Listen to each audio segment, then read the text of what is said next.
Salut tout le monde, bienvenue sur le 29e épisode de QLS, bientôt 30, on est chaud, on est chaud. Début des play-in et bientôt début des playoffs. Aujourd'hui, émission très très sérieuse. Pardonnez ma blessure, c'est Bradley, je lui mets un cross, il a eu la rage, il m'a mis un coup de coude. Donc j'ai eu des points de suture. Mais c'est pas grave gros, on sait que voilà, t'as déjà joué en N3. Donc voilà, ça va la forme? Ouais, ça va, franchement, tranquille. Il y a les playoffs Euroleague qui commencent, il y a les playoffs NBA qui commencent, le basket qu'on aime, la période qu'on aime.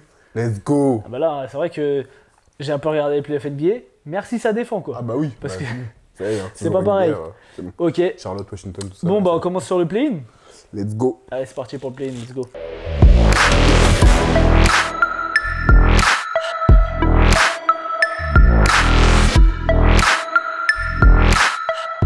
Alors le play-in, il y avait donc 3 matchs. Il y avait donc FS contre Bologne. Ouais. Il y avait Maccabi Baskonia et ensuite Yes. il y a eu du coup Baskonia contre Bologne. Yes. Donc FS Bologne.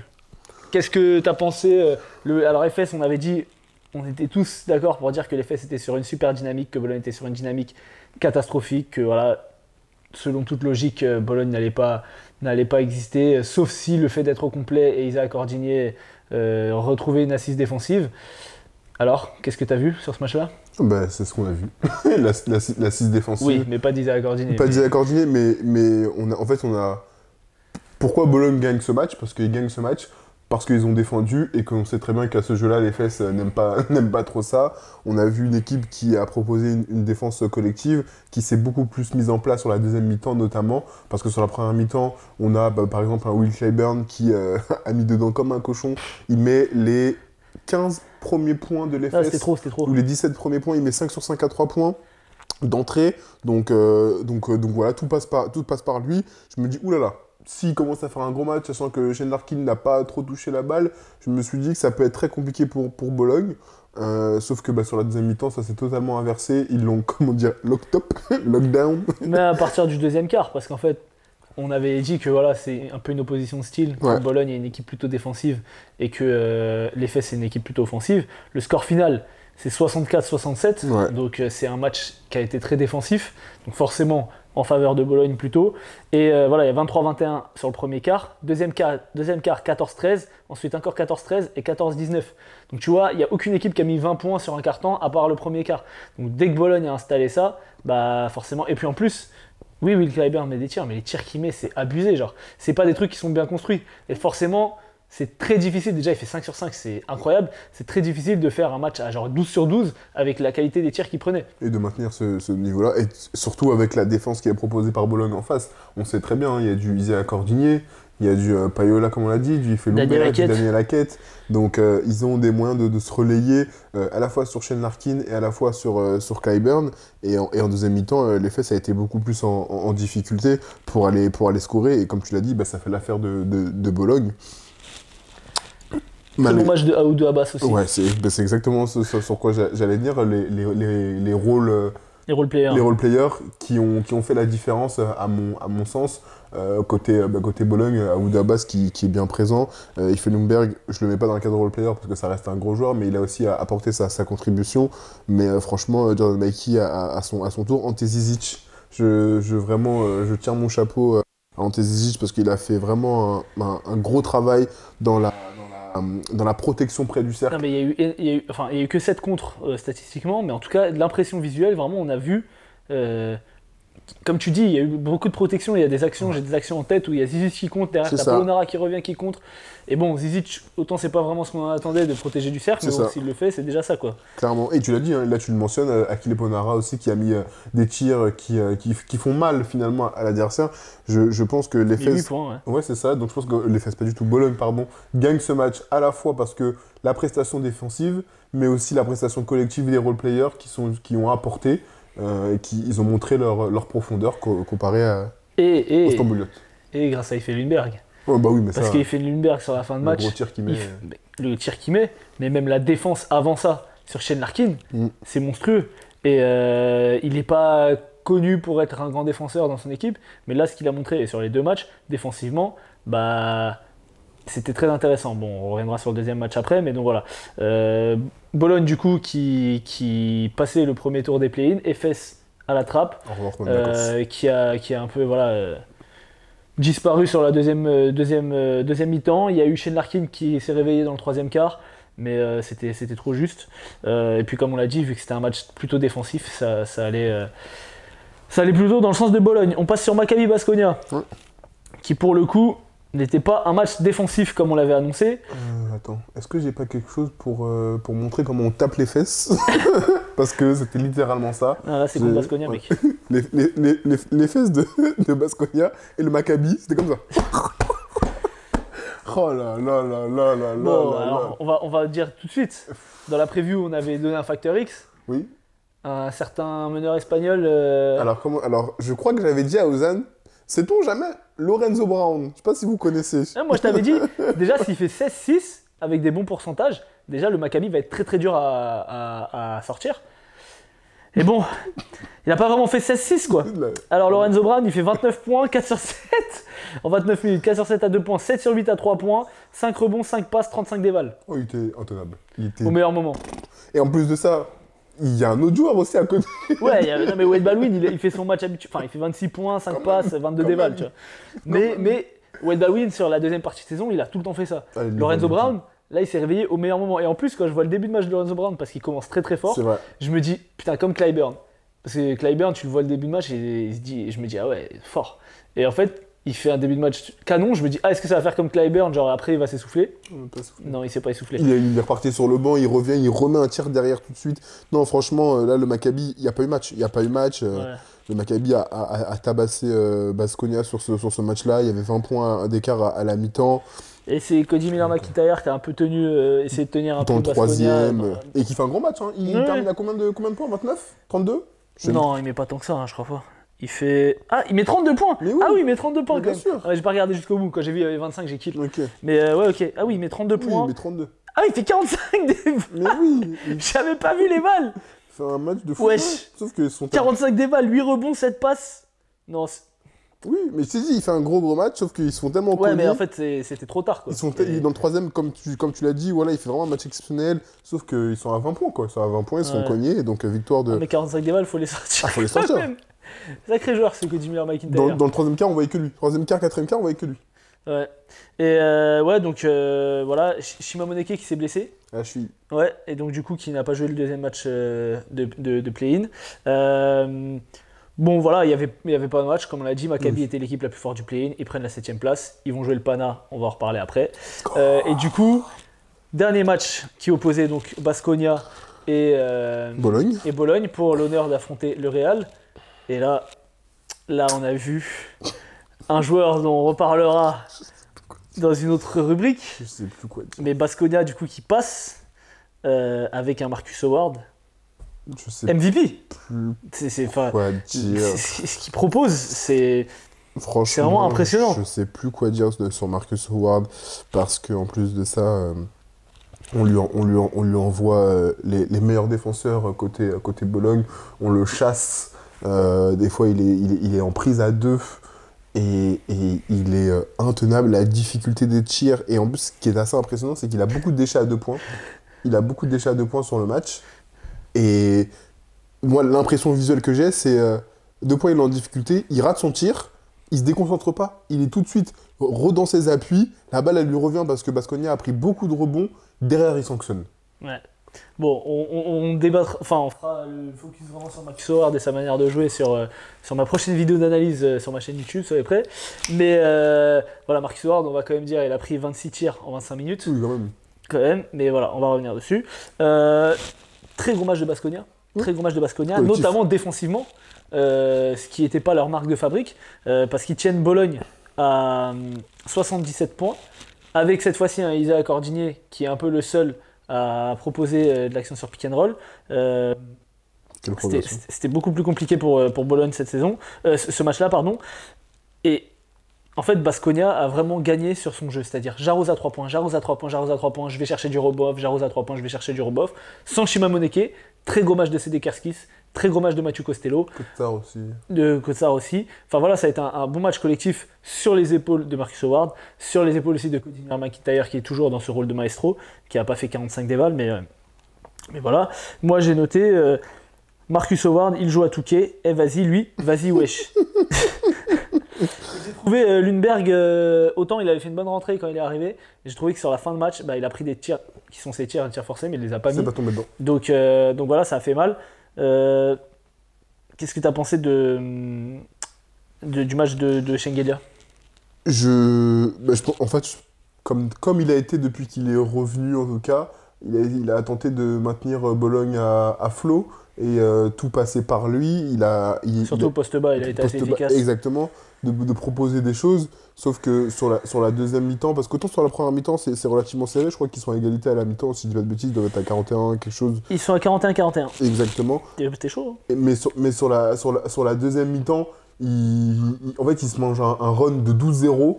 Et à partir de ce moment-là, ça va dans les travers. Toko tente des choses. Isaiah Cordinier, pareil, essaie de proposer. Je trouve qu'il a vraiment, on en a déjà parlé, mais il a vraiment progressé sur le pick and roll, sur sa capacité à lire le jeu, à réattaquer son défenseur, parfois à drive and kick. Franchement, une vraie progression. Et même le commentateur le disait. Et donc ça, c'était une super nouvelle, sauf que malheureusement, ils étaient trop courts, parce qu'à l'inverse du match qu'ils ont pu faire contre les Fesses, là, ça a manqué de profondeur, je dirais, de profondeur Mais c'est marrant parce que c'est des équipes, enfin là, sur les matchs de play-in, qui étaient hyper irrégulières dans, comment je peux dire ça, par rapport aux attentes qu'on pourrait avoir. Tu vois, on s'attendait pas à ce que Bologne sorte les fesses, personne s'y attendait, ils ont fait un super match, et derrière, ils se sont cassés le cul par Baskonia, qui s'était fait casser le cul par Maccabi. Donc, pour une Euroleague qui était super homogène, où tu avais l'impression que tout le monde pouvait taper tout le monde, et là c'est toujours le cas en fait. Tu as des équipes qui sont super nulles, le match d'après ils sont super forts, et vice versa. Donc c'était un peu particulier, c'était dur de faire des pronostics sur ça, parce que voilà, nous on avait dit Bologne allait sortir, finalement les fesses sort, je me dis bon vas-y, enfin les fesses pas. Non, pardon, que Bologne allait sortir, Bologne passe. Je me dis, ok, Bologne est sérieux, ils ont retrouvé leur truc, ils se font fesser par Marcus Howard et Baskonia. Donc voilà, donc du coup, ça va nous donner 2 séries de playoffs, en plus des 2 qu'on a déjà traitées la semaine dernière. Yes. Donc on a Panama Maccabi, qu'on attendait. Et on a un petit Real Baskonia qui, mine de rien, pour une série 1-8. Bon, toi, tu t'es pas hypé, mais moi, je pense que c'est intéressant. C'est pas que je suis pas hypé, c'est que je pense qu'il y a un gros déséquilibre. Je pense que Baskonia va prendre un match, mais il y a un trop gros déséquilibre. Écoute, on va en parler tout de suite. On est parti sur les séries de playoffs.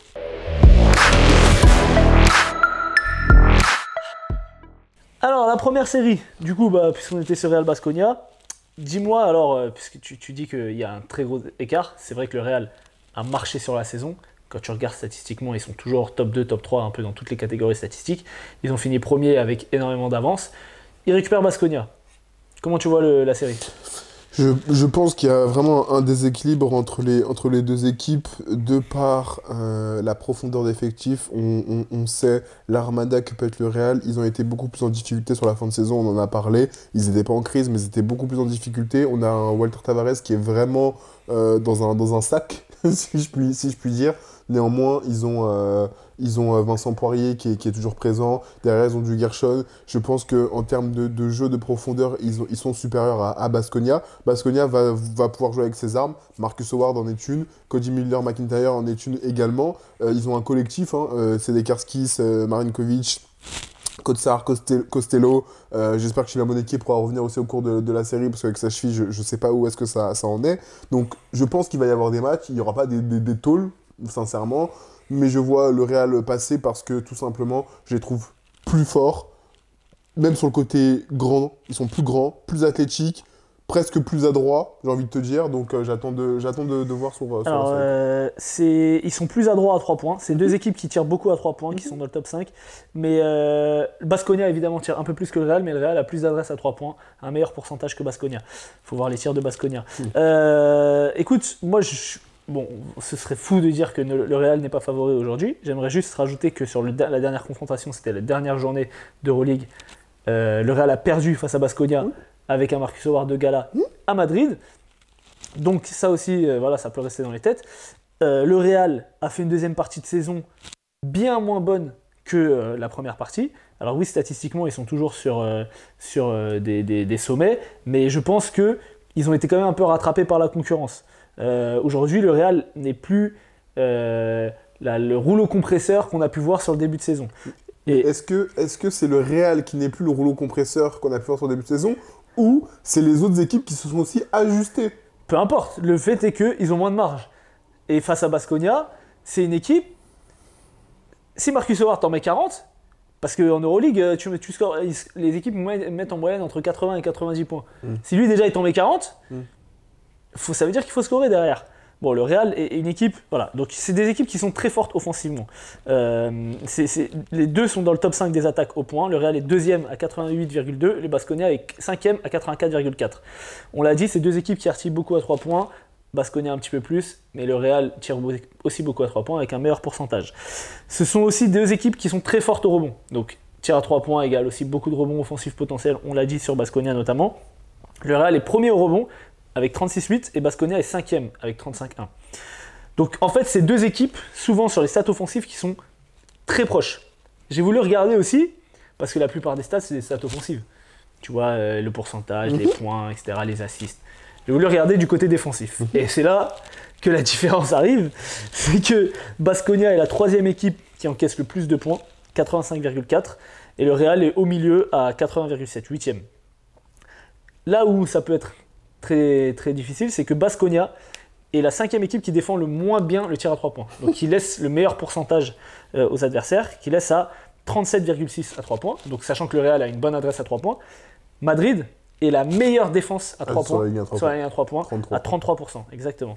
C'est quoi ces stats-là? Mon Suisse, t'inquiète pas. Putain, moi j'ai pas trouvé ça, je suis allé sur un autre Suisse. Ah, t'inquiète pas. Le travail de professionnel. Donc ça, le duel d'adresse extérieure va être très intéressant. Et voilà, dans les deux équipes, tout le monde peut shooter. Maintenant, Madrid a les deux meilleurs contreurs de l'Euroleague avec Vincent Poirier et Walter Tavares.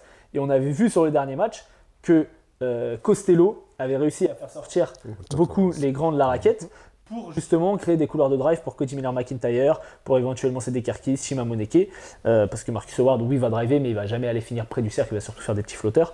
Voilà, donc c'est des équipes qui provoquent peu de pertes de balles, 16e et 17e d'Euroleague. Et voilà, c'est des équipes par contre qui pour le championnat, qui sont, on va dire, symptomatiques, enfin bref, je ne trouve pas le mot, mais du championnat espagnol, qui ont beaucoup de pace. 3e et 4e pace d'Euroleague. Donc c'est des équipes qui vont beaucoup courir, c'est des équipes qui vont beaucoup shooter en première intention. Il va avoir du rebond offensif, ça va être un peu foufou. Maintenant, Baskonia ne va pas calmer le jeu. Mais non. Baskonia ne va pas calmer le jeu. Donc le Real, pour moi, les clés du match, ça va être déjà pour le Real de contrôler Marcus Howard et le rebond défensif. Ne pas laisser justement sur les deuxièmes chances, quand Baskonia va rater des tirs, laisser Moneke, Cédric Kerkis, Costello, etc. aller chercher du rebond offensif et jouer de la relance propre. On l'a vu avec Campasso, avec Moussa, avec Ezonia, une fois que ça court, le Real peut faire très mal. J'ai noté aussi comme clé du match, limiter Cody Miller-McIntyre sur de la transition offensive. Donc ça veut dire que le repli doit être très bien organisé, qui va au rebond offensif, qui replie. On sait que voilà, c'est très difficile de le stopper une fois qu'il est parti. Ça me fait penser un peu à Eric Bledsoe dans sa manière de partir sur de la contre-attaque. Donc voilà. J'ai d'autres clés du match côté du coup Baskonia. Moi je pense qu'il faut qu'ils essayent de faire jouer Moussa et Ezonia du 1 contre 1. Je m'explique. Le Real n'est jamais aussi fort que quand c'est Campazzo qui crée pour les autres. En général, quand Campazzo est en retrait, même si Moussa et Ezonia font des gros matchs, ils passent, ils gagnent. Des fois, on a vu, ils ont gagné des matchs, mais ric-rac. Le Real ne déroule pas son jeu. Parce que Moussa et Ezonia, ils vont pas lâcher la balle aux intérieurs. Ils vont pas lâcher la balle aux intérieurs. Alors Campazzo va distribuer de manière équitable plus ou moins, mais avec tous les joueurs. Donc vraiment entre Gershon, les autres intérieurs et tout. Donc pour moi, il faut couper l'impact de Campazzo. On a vu que le Real, sur le début de saison, quand ils sont monstrueux, c'est parce que Campazzo est niveau MVP. Et on a vu sur les fins de match, on l'a déjà dit plusieurs fois sur les matchs, que quand le Real refait des écarts, c'est souvent parce que Campazzo prend le jeu à son compte. Donc pour moi, il faut essayer de le couper un peu à la manière de ce que Real, je pense, va faire pour couper Marcus Howard, même si c'est pas le même jeu, mais il faut essayer de couper comme Pazzo. Et du coup, je l'ai déjà dit, mais je le redis, il faut essayer de sortir les grands de la raquette parce que le Real est la meilleure équipe au contre d'Euroleague. Et donc, si tu veux pouvoir avoir de l'espace pour driver, surtout quand tu as un joueur comme Cody Miller-McIntyre, bah voilà, c'est bien d'avoir Mathieu Costello qui va pouvoir s'écarter. Tu as Cédric Kerskis, des fois, Simone qui est là, tu peux le faire jouer en poste 5. Donc voilà mes clés du match. J'ai beaucoup parlé. Est-ce que tu as d'autres choses à dire? J'ai plus rien à dire. Non, mais je suis d'accord avec toi, mais regarde, je me fais un C'est petit quoi peu- cette feuille de stats là? Putain, je sais pas où t'as trouvé ça. Je vais te montrer. Ah ouais, c'est un preview. Vas-y. Dans les playoffs, je te montrerai. Mais en fait, je pense que au jeu on veut courir, on veut de la relance, le Real est plus fort à ce jeu-là. Au jeu même si on laisse faire du 1 contre 1 à, comment ça s'appelle, à Ezonia et à Zanan Moussa, je suis pas sûr que ce soit une bonne idée. Pourquoi? Tout simplement parce que il y a personne en face qui est capable de s'opposer à ces joueurs-là pour arrêter de faire des stops. On aurait eu un Bologne-Real, je t'aurais dit, bah, on peut envoyer des joueurs pour essayer un peu d'éteindre. Sauf que là, si t'as le malheur... Rocamopoulos, hein. Si t'as le Petite malheur... parenthèse, Rocamopoulos c'est le frère de Brulux en fait. Tu vois qui c'est Brulux? Oui, je- Il a la même tête. Ah, j'ai pas attention. J'ai pas attention. Je vais regarder en détail. Mais en fait, pour moi, je sais pas si c'est une bonne solution de les laisser faire du 1 contre 1 parce que déjà, ce sont des très forts joueurs dans 1 contre 1. Zanan Moussa est un très fort joueur dans 1 contre 1. Mario Zona également, il est capable de créer son tir. Il peut créer lui pour les autres, il le fait jamais, mais il peut le faire. Et il crée surtout pour lui et il met dedans. Il y a aussi ça là-dedans. Mais en fait, je vois aucune solution, excepté si Marcus Howard fait un gros match, là où Baskonia va pouvoir peut-être les embêter, ou à l'inverse, si le Real n'a pas d'adresse. Là, je suis Parce d'accord. qu'il y a eu des matchs où ils ont Il y a pas eu des matchs d'adresse. où ils n'ont pas eu d'adresse, et dans ces cas-là, oui, là, je suis d'accord, il faut les laisser faire du 1 contre 1. Mais pour moi, vraiment, je pense que Baskonia est vraiment diminué par rapport, et en plus avec la blessure de Shima Moneke, à voir quand est-ce qu'il revient, est vraiment diminué par rapport au Real Madrid, surtout dans cette confrontation. Je vois vraiment une équipe qui est plus complète, plus aboutie, championne d'Euroleague en titre, face à une équipe qui va jouer sur ses forces, et on connaît ses forces, mais dès lors où tu vas couper Marcus Howard, un peu comme ce qu'avait fait, je crois que c'était pas le Real déjà qui avait déjà fait ça. Monaco. Monaco, pardon. Comme un peu comme ce qu'avait fait Monaco, bah, ils avaient pas de solution en fait. Je préfère me faire battre par Marinkovic ou Cédric Kerskis que par Marcus Howard, et tu sais ce qu'il va te proposer. Donc à voir, mais en tout cas, vraiment, moi j'essaie de chercher des clés côté Baskonia. Non, mais je pense que Baskonia. Je pense que de manière réaliste, si je dois me mouiller sur un prono, je dirais 3-1 pour le Real. Baskonia peut prendre un match sur le dos de Marcus Howard qui prendrait feu. Mhm. Espérer être dans un match sur un autre. Après, les Et autres, se fera- je pense que ça sera débranlé. Et s'offrir je pense que s'ils arrivent à s'offrir un Money Time, ça sera déjà une belle chose. C'est ce que je dis. Ouais. S'ils font 3-1, ils prennent un match et ils font un match serré, parce que je suis sûr qu'il y aura quand même au moins 2 matchs où le Real va dérouler. Parce que, bon, même si Marcus Howard, sur la deuxième partie de saison, il est monstrueux, on l'a vu sur certains matchs quand même, qu'il est capable de te plomber Oui. l'équipe. Lui, il va pas s'arrêter de tirer. Il ne va pas s'arrêter de tirer. Mais je me rends compte aussi que l'équipe a besoin de ça. On y reviendra sur, Ok. sur ça, mais on y reviendra. Ok. Eh ben écoute, je pense qu'on a fait le tour sur Madrid-Basconia. Donc moi j'ai dit 3-1, t'es d'accord? Oh, 3-0. 3-0? Non, Ok. je pense 3-0. On passe tout de suite sur le fameux Pana Maccabi.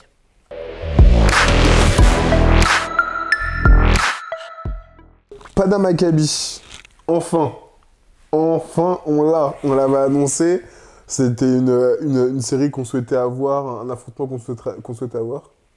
Je sais pas. On est hypé. On est hypé. Ah ouais, clairement. Voilà, on est Clairement, on est hypé au max. Avant que la saison se termine, on disait si Maccabi arrive à terminer 7ème et que là le Pana reste 2ème, on peut avoir une superbe série de playoffs sur ce premier tour. On a, en plus, comme tu me l'as expliqué la semaine dernière, le trash talking qu'il y a entre Wade Baldwin et Kendrick Nunn. Bah là, on va l'avoir en Mondiovision, hein, donc ils vont pouvoir s'affronter et montrer qui. Non, mais de toute façon, il va y avoir des belles oppositions, hein, parce que t'as Lorenzo Brown face à Splukas, t'as Nunn contre Baldwin, t'as Le Sort contre Josh Nibo. Bon, sur le poste 3, t'as Grigonis qui est un peu plus faible, mais t'as quand même Bonzi Colson de l'autre côté. Là, ça va être sérieux. Hein. Donc non, j'ai vraiment hâte de voir cette série. Avant de rentrer dans les stats, de façon, comme je dis toujours, le high test, on a le Maccabi, une équipe qui est très forte offensivement, qui, on peut le dire presque tout pour l'attaque. Non, Vraiment de toute façon, qui est les stats vont dans le sens de l'high test, hein, je te cache pas. clairement. Clairement, tu as une équipe qui est top attaque et l'autre équipe qui est top défense. Donc c'est une opposition de style vraiment pure. Maccabi qui défend un peu moins, voire pas du tout, qui est très tournée vers l'attaque parce qu'elle a des très forts joueurs dans le contre 1, elle a des très forts joueurs qui sont capables de scorer dans toutes les positions et de façon répétée et régulière. De l'autre côté, on a une équipe qui est capable de défendre très fortement et franchement, qui l'eût cru avec Ergin Ataman aux commandes. Franchement, qui l'eût cru, mais qui est aussi capable de scorer, hein, parce que ils ont les joueurs pour le faire. Donc, dans l'opposition de style, j'ai quand même hâte de voir ce qui va être proposé. Moi, mon regard, il va vraiment être sur le coaching. Je pense que c'est le coaching qui va faire la différence. Je rentrerai beaucoup plus dans le détail, mais c'est vraiment le coaching qui sera proposé parce que d'une part ou d'une autre, c'est ce qui permettra à l'autre équipe de prendre l'avantage vis-à-vis de l'autre. Donc pour toi, qu'est-ce que le Maccabi, qui est donc l'outsider, doit faire pour prendre cette série? Bloquer. Pour moi, il y a 2 points. L'axe 1-5. L'axe 1-5, donc le premier point. On peut pas se permettre d'avoir un Kostas Loukas qui se promène. Ouais. Qui se promène comme il a l'habitude de faire, parce qu'à ce jeu-là, il est beaucoup trop fort, il est beaucoup trop intelligent à distribuer le jeu, à aller sur sa main gauche, et quand tu viens pour le contrer, il lâche la balle à l'opposé pour Grigonis, pour Vildoza, peut-être qu'il mettra un tir, on verra bien, mais on peut pas, pour Kendrick Nunn, on peut pas se permettre d'avoir, en tout cas Maccabi peut pas se permettre d'avoir ça, parce que sinon ils vont être en grande difficulté. Et l'autre point, c'est le contrôle du rebond, qui est une force pour moi côté Maccabi, mais en tout cas, ils vont devoir vraiment contrôler ce rebond et cette raquette de façon globale, parce que tu peux pas te permettre de laisser Mathias Le Sort faire ce qu'il sait faire de mieux, à savoir prendre des rebonds, donner des deuxièmes chances, aller être dans l'énergie, même si tu as un client en face, et ça va être un très beau duel, ou être sur de la transition comme il a l'habitude de le faire. Donc vraiment, je pense que si Maccabi veut gagner cette série, ils ont intérêt de bloquer cet axe 1-5 et de bloquer ces deux aspects pour se mettre en position de gagner. Parce que sur un Money Time ou sur autre chose, je pense qu'ils ont assez de matière, de matériel pour prendre les devants. Ouais, bah écoute, tu disais justement au rebond, donc Maccabi c'est la deuxième équipe au rebond de la Ligue, là où le Pana est 10e. Donc comme tu l'as très bien dit, Kostas Loukas, Kendrick Nunn et Mathias Le Sort, ça va être vraiment la charnière du jeu du Pana. Mais aujourd'hui, on l'a dit, le Pana ne vont pas gagner par l'attaque. Et dans ce cas-là, on va parler aussi de Jarian Grant, donc de Mathias Le Sort comme tu l'as dit, de Mitoglou, de Grigonis aussi, de joueurs qui vont, parce que Kendrick Nunn défensivement c'est pas une assurance tout risque, Loukas ça dépend des fois. Donc voilà, c'est tous ces joueurs-là aussi qui vont apporter sur l'aspect défensif. Le pace va être hyper important. Maccabi, on l'a dit, c'est la meilleure attaque de l'Euroleague, c'est la pire défense en termes de points encaissés, c'est celle qui encaisse le plus de points. 88. Ouais, 88 points. Et qu'est-ce que je voulais dire? Oui, et du coup, le pace va être hyper important. Maccabi a le plus gros pace de l'Euroleague, le Pana est 13e. Donc vraiment, le Pana a un jeu très sur demi-terrain, pick and roll, avec Sloukas, avec Nunn, qui vont prendre leur tir, qui vont créer pour les autres, surtout pour Sloukas. Le jeu grec. Hein? Le jeu grec. Ouais, voilà. C'est vrai que l'Olympiakos, c'est pareil. Donc, on va vraiment avoir ce duel, cette opposition de style, comme on l'a déjà dit sur d'autres séries. Si t'es le Maccabi, il faut enflammer le match. Il faut enflammer le match et ça va commencer par se forcer à défendre un petit peu. On l'a vu qu'ils étaient capables de le faire contre Baskonia. Maccabi est quand même la meilleure équipe en termes d'interception sur l'Euroleague. Le Pana est deuxième. Donc, intercepter, courir, lancer Wade Baldwin, lancer Lorenzo Brown, enfin, c'est tous des athlètes, et avoir du pace, prendre du jeu rapide, etc. Comme tu l'as dit, ils sont meilleurs au rebond. Donc, si tu prends un tir en première intention, ça ne va pas les déranger parce que derrière, tu as Josh Nebo, tu as même des Jake Cohen, des Roman Sorkin qui vont aller chercher du rebond offensif. On sait que, il y a des très bons intérieurs côté Pana, mais statistiquement parlant, c'est une moins bonne équipe au rebond que le Maccabi. On sait que le Maccabi appuie beaucoup sur le rebond offensif. Donc je suis d'accord avec ce que tu as dit. De toute façon, clairement, si tu regardes un peu les matchs, tu sais que tu as une équipe qui va être très forte offensivement et l'autre très forte défensivement. Maintenant, moi j'ai mis donc le Pana doit ralentir le jeu, limiter les pertes de balles, parce que si tu donnes à manger sur de la contre-attaque au Maccabi, t'es mort. Attention à la bataille du rebond. Quid de la défense du Maccabi face à Sloukas et Nunn? Est-ce que Peut-être que tu vas essayer de faire de la zone pour un peu limiter les pick and roll, peut-être venir trapper sur des écrans, etc. C'est le risque, parce que si tu essayes de faire un choix pour limiter le 1 contre 1 de Kendrick Nunn, le Pana va te punir. En termes de pourcentage à 3 points, le Pana est 3ème à 38,8, Maccabi 6ème à 37,1. Donc ça veut dire que si jamais ça trappe, si jamais ce truc, ils vont être capables de sanctionner. On sait, il y a des shooters partout, t'as Grigonis, t'as Slukas, t'as même Kalazakis qui peut rentrer, Mitoglou. Donc voilà, Mathias Le Sort. Non, je mens. Mais il fait plein d'autres choses. Voilà, j'ai aussi hâte de voir donc, le duel sur le poste 5 de Nibo, Mathias Le Sort, ça va s'envoyer. Et surtout, Well Baldwin, Kendrick Nunn. J'espère avoir une petite image là où ils vont être face à face là. Oui. Ah, ça va s'envoyer. Le réalisateur. J'espère qu'il va le post-up là. Que ça, boum, boum. Parce qu'il a mal parlé quand même, Kendrick Nunn. Moi je pense que Well Baldwin à la base, il a pas dit un truc de ouf. Il a juste dit ouais, tu peux pas dire que t'es le meilleur joueur offensif alors que tes stats le montrent pas. Tu vois, il a 15 points, Well Baldwin il a 18. L'autre il a dit ouais, je parle pas avec un mec qui a 3 points en carrière. Frérot, ta carrière c'est la même. Hein. Enfin, c'est la même. Oui, t'as été fort en rookie, mais à cette heure-ci, t'es en Euroleague. C'est vrai. Crary, en fait, en Euroleague, tu joues en amateur, genre, pour lui. C'est une dinguerie, moi, je trouve, de dire ça. Après, tu connais, c'est la mentalité des Quinry. Ouais, mais justement.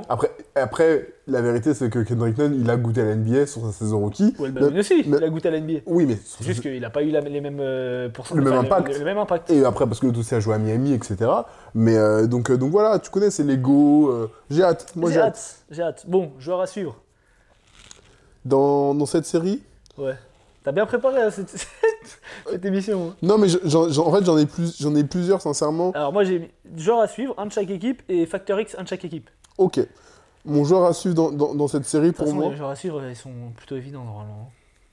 Ah ouais? Moi, j'allais mettre Bachirowski côté Panathinaikos, parce que franchement, c'est là... Sois pas bête, mon joueur à suivre, c'est Kostas Lukas sur la série pas lu, mais côté Pana. Parce que, oui, il y a Kendrick Nunn, mais en fait, le maître à jouer, et on l'a vu cette saison, quand Kostas Lukas, il est là, et qu'il joue sur le poste 1, le Pana joue pas de la même façon. Il y a Starkey qui a gonflé, mais tout va bien.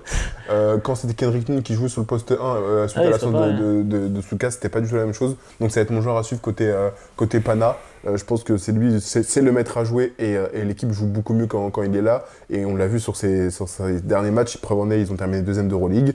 Côté Maccabi, mon joueur à suivre, c'est Lorenzo Brown. Est-ce qu'il va être dans la lignée de ce qu'il a proposé sur les play-in, ou va être dans la lignée de ce qu'il a proposé durant la saison? D'ailleurs, faire du caca. J'ai sorti ses stats sur la saison, là, c'est pas brillant. Enfin, j'en reparlerai quand je ferai ma partie, mais vas-y. Donc voilà, ce sont vraiment mes deux joueurs à suivre. Et mon facteur X, côté Pana, pour moi, ça va être Mathias Le Sort. Je pense qu'il a un vrai duel, il a un vrai mismatch, il n'a pas de mismatch, mais il a un vrai duel, une vraie opposition, face à Josh Nibo, tant dans le côté athlétique, parce qu'il a un animal de l'autre côté. Ouais, parce qu'attends, quand Josh Nibo il sort, t'as Razer Rivero qui rentre. Hein. C'est ça. c'est pas Kostas Antetokounmpo derrière. Hein. Clairement, et la bataille du poste 5, elle va être assez importante, donc c'est vraiment mon facteur X. Et côté Maccabi, j'ai en facteur X... J'ai hâte de voir ce que va proposer Tamir Blatt, parce que je pense qu'il... Il n'a pas été fou, je crois, si je me souviens bien. Il a quand même eu 2 tirs. Hein. Contre Baskonia. Oui. Mais... c'est tout. Ah non, je suis ouf. Ils ont fait qu'un match. Je sais pas, j'avais... Ah non, c'est Di Vincenzo qui a pas beaucoup... Di Bartolomeo, je vais y arriver. Di Vincenzo, il a lavé. Il est pas mal. Mais oui, non, franchement, Tamir Blatt, parce que quand il rentre en backup, cette capacité à mettre des tirs, à élargir le jeu, parce que tu seras obligé et à faire des passes aussi, à faire jouer, tout simplement. Donc voilà. Ok. Dans mes flops, l'attaque de zone en NBA. Franchement, j'ai jamais vu. Dans tes flops? Non, mais c'était parce que là, ça m'a fait penser. Genre, vu que j'ai parlé de Di Vincenzo, j'ai repensé à Philly qui a fait de la zone et à Miami qui a fait de la zone. Non, mais Philly a fait de la zone contre New York. Heureusement que Josh Hart il met des tirs. Hein. Ah, parce que l'attaque de zone en NBA, c'est passe à 45, passe à 45, passe à 45, je tire à 3 points. Il n'y a rien d'autre. C'est incroyable. Miami, t'as vu les matchs? J'ai jamais vu une attaque de zone. Les mecs, ils sont. Putain, merde, ils sont coachs, quoi. Ils doivent savoir, normalement. Je pense qu'il y a d'autres tenants et aboutissants défensifs et tout, mais c'est vraiment moche. Revenons sur mes joueurs à suivre et mes facteurs X. Moi, joueur à suivre, je me suis pas pris la tête. Hein. J'ai mis les grosses têtes. Kendrick Nunn, Well Baldwin. Kendrick Nunn, sur la saison, je vous donne ses stats. 15,4 points, 43% au tir, donc un pourcentage quand même relativement bas. 38 à 3 points, 98 au lancer, ça va, c'est correct. Ah oui, quand même. 2 rebonds, 3 passes, presque une interception par match. En face, Wade Baldwin, statistiquement, 18 points, donc meilleur scoreur, 45% au tir, 40% à 3 points, 86% au lancer, donc statistiquement plus fort offensivement, 2,7 rebonds, 4,9 passes, un steal. J'ai pas regardé le usage rate, parce que je pense que Wade Baldwin, là, pour faire ces stats-là, à mon avis, il a beaucoup la balle en main, de toute façon, ça c'est pas un secret. Je donne juste les stats sur le play-in du coup de Wade Baldwin. Il fait 26 points, 7 sur 11 à 2, 4 sur 6 à 3, 22 dévals, 5 passes. Ok. Ça, c'est les joueurs, on sait, à mon avis, vont performer. Si tu veux revoir des highlights, tu peux taper Kendrick Nunn highlight, tu vas avoir de la vidéo. Les facteurs X, bah moi j'ai mis le même que sur le play-in pour le Maccabi, Lorenzo Brown. Alors oui, Lorenzo Brown nous a sorti un match fabuleux sur le play-in. La saison n'en reste pas moins nulle. Hein, on va pas mâcher nos mots. Je vais quand même donner les stats. 12,6 points, 39% au tir. C'est quand même en dessous des 40, quand même très faible. 34% à 3 points, 87 au lancer. 6 passes quand même et 2,7 rebonds. Je rappelle qu'il fait 35 dévals sur le match de play-in. Donc voilà, si Lorenzo Brown, on l'a dit, c'est très dur là, sur les matchs de play-in, les derniers matchs, les matchs de play-off, d'anticiper un peu parce que du jour au lendemain, il y a des joueurs qui performent et qui performent moins. Si Lorenzo Brown je dis même pas, il n'a même pas besoin de faire 35 dévals. Si déjà il te fait un match à plus de 20 dévals, le Maccabi peut regarder le Pana dans les yeux pour moi. Avec ces deux joueurs-là. Maintenant, côté Pana, moi j'ai pris un autre joueur en Factor X. J'ai pris Konstantinos Mitoglou, qui sur le début de saison était vraiment monstrueux, était un des meilleurs postes 4 d'Euroleague. Alors ça s'est un peu calmé sur la fin de saison, il est toujours bon, hein, mais c'est juste qu'il a moins d'impact dans le jeu. En plus, avec l'arrivée de Kendrick Nunn et tout, il touche un peu moins de ballon. Pour moi, si tu as un bon Mitoglou, tu vas te mettre dans de bonnes dispositions pour gagner le match. Pourquoi ? Parce que déjà, défensivement, il va faire le taf. C'est un joueur qui prend quand même pas mal de rebonds. Il est à 6,7 rebonds, il est dans les meilleurs rebondeurs d'Euroleague. C'est un joueur qui va t'apporter du scoring à l'intérieur et à l'extérieur. Donc en fait, si tu as un bon Mitoglou, ça veut dire que tu vas avoir une attaque pour moi qui tourne bien et une défense qui va quand même être solide, en tout cas sur le rebond, qui est un des points essentiels qu'on a donné face au Maccabi. Après, j'aurais pu donner d'autres joueurs, hein, évidemment. On a parlé de Sloukas, tu peux parler de Grigonis aussi, j'ai hésité, mais voilà, Mitoglou, c'était un joueur qui était très très très important sur le début de saison, quand le Pana ne gagnait pas. Maintenant, il a perdu un peu d'importance, donc à voir ce que ça va donner. Mais voilà mes facteurs X. Okay. On peut passer sur notre débat du jour, du coup. On passe sur le débat du jour, je vous tease et après je vous annonce de quoi on va parler.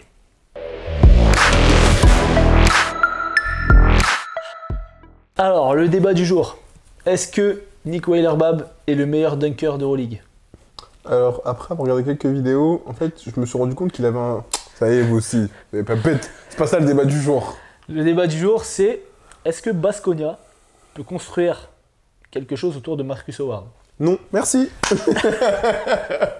Non, on va apporter un peu de contexte quand même. Voilà. Non, mais parce que, voilà, je commence, je peux commencer ? Vas-y, bien sûr. Marcus Howard, on l'a déjà dit, on le redit, il a fait un début de saison dramatique dans les pourcentages. Et au final, il fait une saison digne d'un MVP. On va le dire, hein. Il est meilleur scoreur de l'Euroleague, il a des pourcentages qui sont tout à fait honnêtes, 40% à 3 points, vu la difficulté des tirs qu'il prend. Alors il a une très faible évaluation, il a 11 dévals je crois en moyenne, mais quand tu regardes les matchs, c'est lui qui fait gagner les matchs. Cependant, il ne pourrait pas être aussi bon si le système n'était pas tourné autant autour de lui. Tu l'as dit, tu as commencé à le dire tout à l'heure, et on l'a vu sur le dernier match, il prend donc 19 tirs à 3 points. Quand il rate, tout le monde se jette au rebond. Et je vais faire une analyse sur ça parce que c'est hyper intéressant de voir les attitudes défensives des équipes quand il prend un tir. Le truc s'arrête quoi. Ah, il va mettre. Ils ont tellement peur, les équipes adverses ont tellement peur de sa capacité à mettre des gros tirs qu'ils en oublient les box-out, ils en oublient les trucs. Et là où je trouve aussi que c'est très fort, c'est que il arrive beaucoup à se rendre disponible. Tu pourrais dire, ok, tu mets un mec en boîte, il se démarque pas. Le mec, il arrive toujours à être trouvé. Alors, il a des intérieurs qui sont très bons passeurs, notamment Costello, Kotsar. Il a un meneur aussi qui est un excellent passeur. Il est recherché. Il a un mec sur les ailes à côté de lui qui peut aussi allumer à 3 points. Donc ça permet de faire des sorties, des remontées et à faire des feintes. D'abord, tu as Marinkovic qui sort et puis derrière, en fait, finalement, c'est Marcus Howard. Donc voilà, le jeu est très bien organisé. Maintenant, la question que je me pose, c'est ok, Marcus Howard fait une saison exceptionnelle. 20 points de moyenne, 40% à 3 points. Baskonia doit passer par le play-in pour se qualifier en play-off et pour jouer face au Real. Donc potentiellement sortir au premier tour des play-offs. Qu'est-ce que tu peux attendre de plus quel step tu peux franchir pour essayer par exemple d'être déjà top 6, voire top 4 l'année prochaine? Moi la question que je me pose c'est, même si tu trouves des meilleurs joueurs autour, si tu responsabilises plus, tu vas forcément changer le jeu de ton équipe. Et est-ce que Marcus Howard, au centre de ton projet, sur 15, 20 minutes, allez, on va dire plutôt 15, qui va te mettre 10, 12 points, mais en tant que pétard, est-ce que ce ne serait pas une meilleure solution si tu veux que ton équipe aille plus loin? Est-ce que ton équipe peut aller aussi loin avec un joueur comme cela? Qu'est-ce que tu en penses? C'est une très bonne question. Je pense que un Marcus Howard en 15 minutes en pétard ambulant, tel un Jordan Clarkson, un NBA, un Lou Williams, un Jamal Crawford, c'est brider le talent du bonhomme. C'est brider le talent du bonhomme parce que il est en capacité de mettre des tirs tellement durs. Mais pourquoi il met ces tirs tellement durs? C'est parce qu'il a du rythme. Il a du rythme. Et le faire jouer 15 minutes, c'est aussi le couper de son rythme. On remarque bien qu'il est capable de prendre 3 tirs, 4 tirs ratés, mais comme il est en rythme, il est capable d'en mettre 4 d'affilée derrière. Ouais. Et le basket, je pense que c'est aussi ça. C'est aussi un sport de rythme. C'est-à-dire que, bien sûr, tu as la confiance de tes coéquipiers tel qu'il l'a. Il y a le système qui est aussi en faveur de son jeu à lui et en faveur du jeu de l'équipe. Donc ça permet de mettre ces gros tirs-là. Donc je pense sincèrement que ce côté rythme, il est essentiel dans le jeu de Marcus Howard. Il y a des joueurs qui sont capables de rentrer, être bon et ressortir. Et c'est pas donné à tout le monde. Et tu vois, je pense que Marcus Howard a besoin d'être bien dans ses baskets, entre guillemets, donc d'avoir ce rythme-là pour mettre ses gros tirs. Toutefois, qu'est-ce que tu attends et qu'est-ce que tu peux attendre avec un jeu comme ça? Pour moi, le jeu, il est trop à risque. Il est trop à risque, c'est-à-dire je suis impressionné de la capacité à mettre ces tirs-là, mais comme tu l'as très justement dit, ils sont 8e.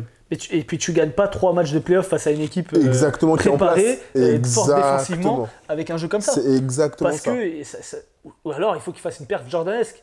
Et jusqu'à preuve du contraire, c'est pas Michael Jordan le mec. Il faudrait qu'il mette, il faut qu'il mette 3 fois 50. Il faut qu'il mette 3 fois 35. Alors c'est ce qu'il fait sur les derniers matchs. Hein.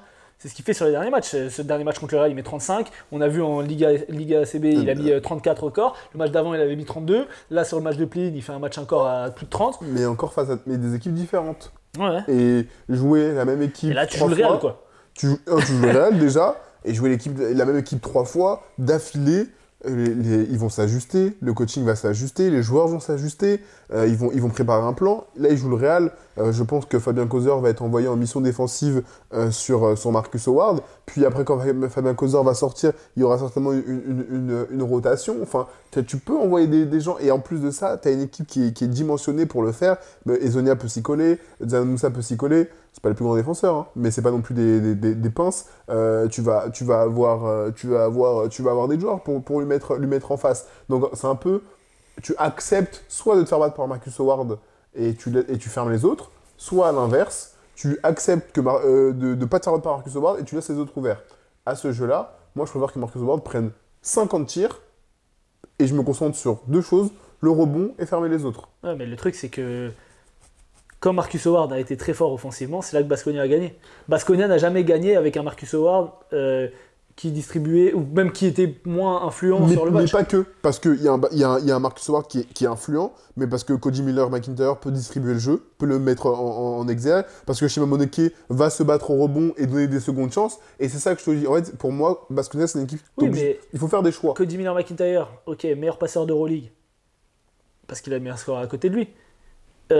Shima Moneke, parmi les meilleurs, CD Kerskis, parmi les meilleurs rebondeurs d'Euroleague, parce que Marcus Howard prend des tirs à 3 points de fou furieux avec 2 mecs sur lui, donc forcément tu as un avantage au rebond offensif. Les performances des joueurs autour sont quand même ultra dépendantes. Si aujourd'hui Marcus Howard n'est pas à 20 points de moyenne, c'est avec des si, hein, bien sûr, mais Cody Miller-McIntyre, il n'est pas à autant de passes, parce que Cody Miller-McIntyre, excellent joueur de pick and roll. Excellent passeur, on l'a vu, j'ai mis quelques actions, je peux vous les mettre sur le dernier match, où il joue du pick, il va trouver Mike Kotsar des très belles passes. Maintenant, il y a quand même 4, 5, 6 passes par match, ou des fois quand il passe la barre des 10, où il dribble sur place, tu as des sorties d'écran pour Marcus Howard qui met des tirs de fou furieux. Si t'as pas ça dans ton équipe, t'es pas aussi bon passeur, statistiquement parlant, je parle. Je suis d'accord, mais après il y a plein de tirs aux yeux. Marcus Howard il pose la balle au sol, hein. Il va dribbler, il fait un step back. Et tu vois, ça c'est la question que je me pose, c'est que Marcus Howard, si tu veux resté numéro 1 de ton équipe, enfin dans les joueurs les plus importants de ton équipe, et que ton équipe passe un cap, et pour moi il faut qu'il progresse sur le pick and roll. Je ne le vois pas jouer de pick and roll et faire des lectures sur pick and roll. Mais parce que, alors la question c'est, est-ce qu'il faut qu'il progresse ou est-ce qu'il ne le fait pas? Et pour moi, c'est pas la même chose, tu vois. Parce que je suis d'accord, à l'heure actuelle, il ne le fait pas. Quand il a la balle, tout de suite, il cherche à tirer, faire un step back et tout. Parce qu'il y a plein de fois sur le pick and roll, je me dis, mais là, tu peux splitter, là, tu peux accélérer, ce que va très bien faire. Des fois, il split, hein. Mais c'est pour scorer. Pour scorer, ce que va très bien faire Shane Larkin, ouais. par exemple, il le fait. T'as dit quoi? Campazzo. Aussi, par exemple, mais avec une capacité de tir moins impressionnante. Mais Shane Larkin le fait très bien. Cette hésitation qu'il va avoir, tu dis, il va tirer, tu sors, boum, sur le premier appui, il t'a battu et t'as perdu. Donc, pour moi, si Baskonia veut passer un step, je pense qu'il leur faut un autre très bon joueur à côté, en fait. Ouais, mais quel profil, du coup? Plutôt côté intérieur. Ou sur un poste 4. D'accord, mais dans ce cas-là, en fait, je n'arrive pas, moi je te donne mon avis, j'arrive pas à imaginer une équipe performer. Par exemple, tu mets un poste 4, tu mets Mirotic, je prends le meilleur poste 4 de Euroleague, tu mets Mirotic, mais tu peux pas jouer comme ça. Tu ne peux pas jouer comme ça parce que tu peux pas dire à Mirotic, ok, fais des écrans pour Marcus Howard, va me prendre du rebond offensif. Non, mais après ça, c'est le jeu aussi du coach. De pouvoir mettre ça en place. Tu vas pas pouvoir avoir le jeu de l'Olympiakos. T'as aucun, malheureusement, quand je pense aux équipes d'Euroleague, mais c'est valable aussi en NBA, c'est valable aussi dans les équipes nationales, et c'est triste à dire pour moi, tu vois, mais tu n'as aucune équipe avec un meneur, il joue pas meneur, tu vois, mais avec un mec de petite taille comme ça, qui a ce style de jeu, en fait, archi agressif, sans avoir... Oh putain, ma phrase, elle veut rien dire. Je te jure, j'avais une idée en tête, ma phrase, elle veut rien dire. Mais ce que je veux dire, c'est que pour moi, tu peux pas aller loin avec un joueur comme ça, malheureusement. Mais oui, mais bien sûr, mais le jeu tel qu'il est tourné de Baskonia, bien sûr qu'ils peuvent pas aller loin.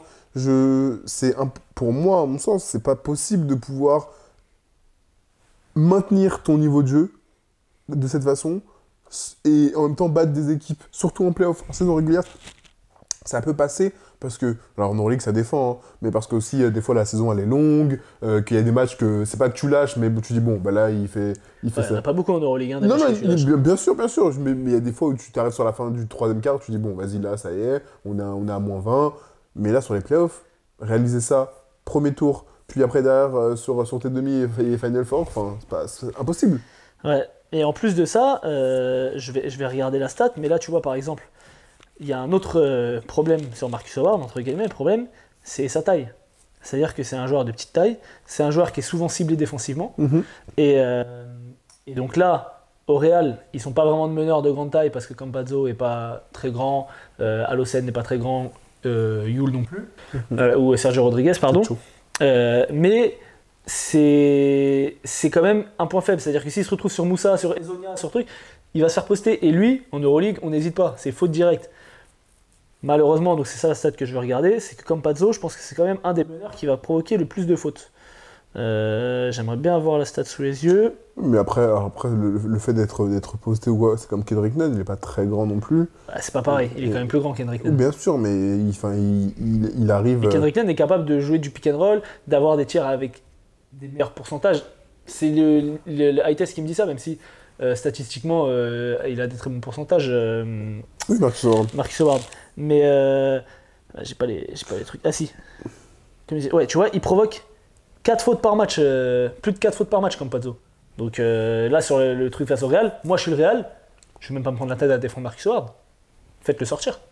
Et il y a eu des matchs où justement, il a pris des fautes. Et le problème, du coup, qui score Qui score derrière? Vu que tout ton jeu est tourné sur ça. Shima Moneke, il score sur des coupes dans le dos, parce qu'il peut mettre des tirs, mais sur des coupes dans le dos, sur du rebond offensif, ok. Mais qui va attirer la défense? C'est pas Marinkovic, très fort shooter, hein. mais il n'a pas du tout les mêmes attentions de la part de la défense que ce que peut avoir Marcus Howard. Cody Miller-McIntyre, pareil, il va avoir moins d'espace, parce que pendant qu'il y a une remontée sur un côté, bah, ok, tu vas pouvoir donner plus d'aide. Donc pour moi, en fait, c'est triste, parce que c'est un joueur qui fait une super saison, qui nous fait kiffer, et voilà, tu regardes les matchs, tu te dis putain, c'est abusé, mais j'ai du mal à me dire comment ce mec-là va pouvoir amener, parce que c'est un jeune joueur encore, hein, comment ce mec-là va pouvoir amener son équipe plus haut, que ce soit Baskonia ou ailleurs. Oui, mais pour moi, c'est pas ce type de joueur. Ouais, mais oui, mais dans ce cas-là, quel est le projet de Baskonia? Bah, être en Euroleague. Être en Euroleague. Mais non, mais c'est vrai, mais au bout d'un moment, il y a 18 équipes. 18, oui. Oui, 18. Ouais, il y a 18 équipes. Enfin, au bout d'un moment, les 18 ne jouent pas le titre, c'est pas vrai. Les 18 ne jouent pas le Final Four. Oui, non, mais ce que je veux dire, c'est que si justement, le but de chaque équipe, c'est quand même de se rapprocher, d'aller vers le haut. Non, même l'Asvel. Mais toi, ça c'est de la communication au bout d'un moment, il faut arrêter de mentir. Non, mais l'Asvel, tu penses que ils se disent, dans 10 ans, on veut continuer à être dernier d'Euroleague? Non, pas être dernier, mais pour moi, c'est une équipe qui dit on est en Euroleague, on cherche à se maintenir, à progresser, mais on va pas me dire que le but de l'Asvel, c'est de jouer le Final Four. Mais pas à l'heure actuelle, mais sur un long terme, j'allais dire long moyen, terme mais quoi sur un long terme. Long terme quoi Si, bah, dans combien de temps 7 ans 8 ans bah, par exemple, oui. Ah d'accord, ok, oui, super. Mais comme Valence, Mais comme toutes les équipes. comme le Bayern, voilà. Mais sauf que l'Asvel, bon, là, de toute façon, ils vont virer la moitié de l'effectif. Mais Marcus Howard, aujourd'hui, est un jeune joueur.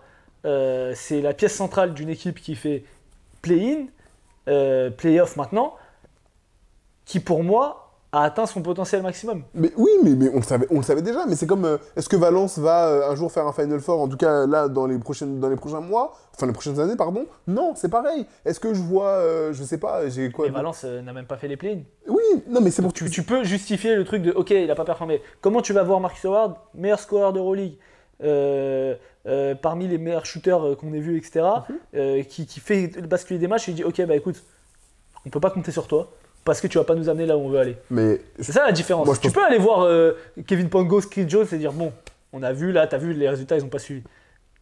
Je suis meilleur scoreur d'Euroleague. Comment tu me mets... Tu vois, c'est ça aussi le truc. Ouais, mais après encore une fois, c'est où est-ce que dans quelles conditions tu le mets et où tu le mets. Imaginons, regarde, je te dis une bêtise. Tu mets un... Souvent, tu dis des bêtises. Non, ça arrive rarement. Mais tu mets un Marcus Howard à